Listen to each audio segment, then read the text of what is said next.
Things कर रहे थे चैप्टर 2 कोसेट्स। इससे पहले सब कुछ करवा चुकी हूँ। इस टॉपिक पे आते हैं। इंडेक्स ऑफ अ सब ग्रुप इन अ ग्रुप जी। अगर एच सब ग्रुप है जी ग्रुप का तो एच के आप राइट कोसेट निकालोगे और कितने राइट कोसेट अलग अलग हैं, डिस्टिंक्ट हैं, उसको हम बोलते हैं इंडेक्स। इस तरह से इसको डिनोट करते हैं। क्वेश्चन दे रखा है जी एडिटिव ग्रुप है तो इस तरह से लिख सकते हैं एच एक सब ग्रुप है जी का विच इज़ ऑब्टेन्ड और multiplying elements of G by 4। तो जी के एलिमेंट्स को 4 से मल्टीप्लाई कर दो, एच आ जाएगा। इसका इंडेक्स निकालना है तो जी एक एबिलियन ग्रुप है with respect to addition of integers. तो जी का हर एक राइट कोसेट जो है वो क्या होगा, बराबर होगा उससे कोरस्पॉन्डिंग लेफ्ट कोसेट के। तो right coset of H in जी निकालते हैं। ठीक है, अब 0 जी में बिलोंग करता है तो एच प्लस 0, 1 जी में बिलोंग करता है तो ये राइट कोसेट निकाले हैं। यहाँ तक ये अलग अलग आ रहे हैं, बाकी सारे रिपीट हो रहे हैं। तो 4 डिस्टिंक्ट और डिसजॉइंट राइट कोसेट हैं तो 4 एच का हो गया इंडेक्स। फिर relation of congruence modulo of a सब ग्रुप इन अ जी, ये होता है कि अगर एच सब ग्रुप है जी का, ए बी एलिमेंट जी में बिलोंग करते हैं तो A is congruent to B modulo H if and only if A B inverse belongs to H. ये कब होगा? जब ये कंडीशन सेटिस्फाई होगी, और जब ये कंडीशन सेटिस्फाई होगी तो ये रिलेशन एग्जिस्ट करेगा। थ्योरम में इस रिलेशन को हमें इक्विवेलेंस दिखाना है।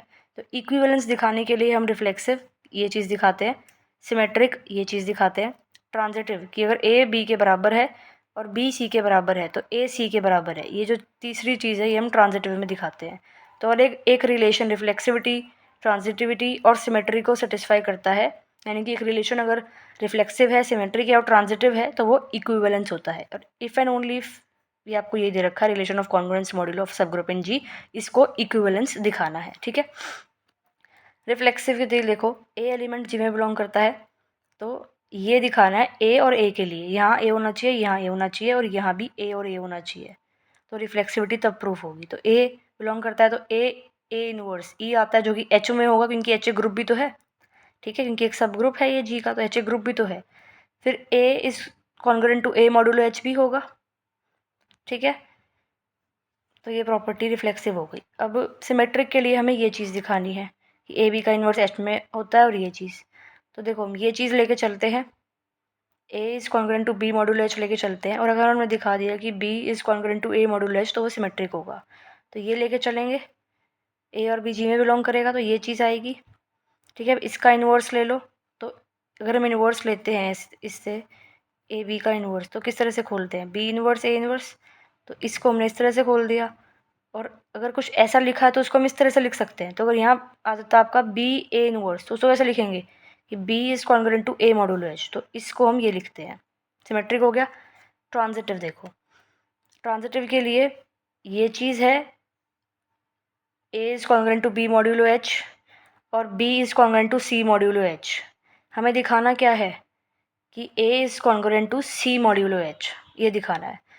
राइट, ये चीज़ हमें प्रूफ करनी है। तो अगर A is congruent to B modulo H है तो सिंपल सी बात है कि जो ए बी इनवर्स है वो एच में बिलोंग करता है। और अगर आपका B is congruent to C modulo H है तो सिंपल सी बात है बी सी इनवर्स जो है वो आपका एच में बिलोंग करता है।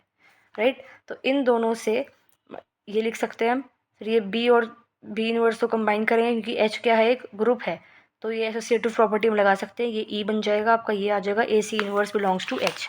और अगर आपका ए सी इनवर्स एच में बिलोंग करता है तो A congruent to C modulo H जो है वो वाली कंडीशन सेटिस्फाई होगी। तो जो गिवन रिलेशन है वो ट्रांजिटिव भी है, तो जब रिफ्लेक्सिव भी है, सिमेट्रिक भी है, ट्रांजिटिव भी है, तो एक इक्विवेलेंस रिलेशन होता है। एग्जाम्पल 7, अगर ये आपकी एक इक्विवेलेंस क्लास है, इस तरह से हम डिनोट करते हैं ना इक्विवेलेंस क्लास को। इक्विवेलेंस क्लास को इस तरह से डिनोट करते हैं। और डेफिनेशन क्या कहती है इक्विवेलेंस क्लास की, कि this is equals to X belongs to G such that X is congruent to A modulo H. ये डेफिनेशन है इक्विवेलेंस क्लास की। तो अगर ये इक्विवेलेंस क्लास है कॉरस्पॉन्डिंग टू ए, जो ये ए एलिमेंट है जी में बिलोंग कर रहा है, तो हमें ये चीज़ प्रूव करनी है कि जो ये ए एलिमेंट है ये एच ए में भी बिलोंग करेगा। राइट, तो अगर मतलब हमें जी को नहीं सी सी सी प्रूफ क्या करना है कि ए इक्विवेलेंस क्लास एच ए के बराबर है, बिलोंग नहीं। देखो ये इक्विवेलेंस क्लास है कॉरस्पॉन्डिंग टू ए जी में बिलोंग करता है। प्रूफ करना है कि जो ये इक्विवेलेंस क्लास है ये एच ए के बराबर है। तो अगर मैं प्रूफ कर दूं कि ये इसका सबसेट है और ये इसका सबसेट है तो दोनों बराबर हो जाएंगे। तो ये तो आपकी इक्विवेलेंस क्लास की डेफिनेशन है ही। मैंने मान लिया कि जो एच ए है उसका एक आर्बिट्रेरी एलिमेंट मान लिया टी, तो टी एच ए में बिलोंग करेगा।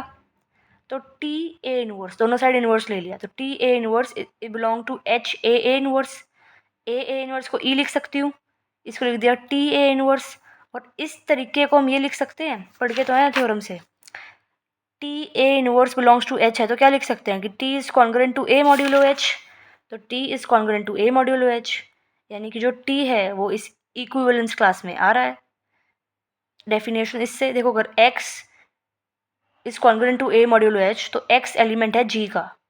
सिमिलरली अगर t is congruent to A modulo H तो जो t है वो इस इक्विवेलेंस क्लास का एलिमेंट है इससे, राइट। तो t हम लेके चले थे कि वो एच ए का एलिमेंट है, t इसका एलिमेंट आ गया तो ये एच ए जो है इसका सबसेट आ गया। सिमिलरली ये प्रूफ हो जाएगा। अब दूसरा उल्टा पार्ट, उल्टा शुरू कर दो। z को इसमें मान लेते हैं, z को एच ए में शो करना है, तो इन दोनों इक्वेशन से आपका प्रूव हो गया ये। लैग्रांज थ्योरम देखते हैं नेक्स्ट वीडियो में।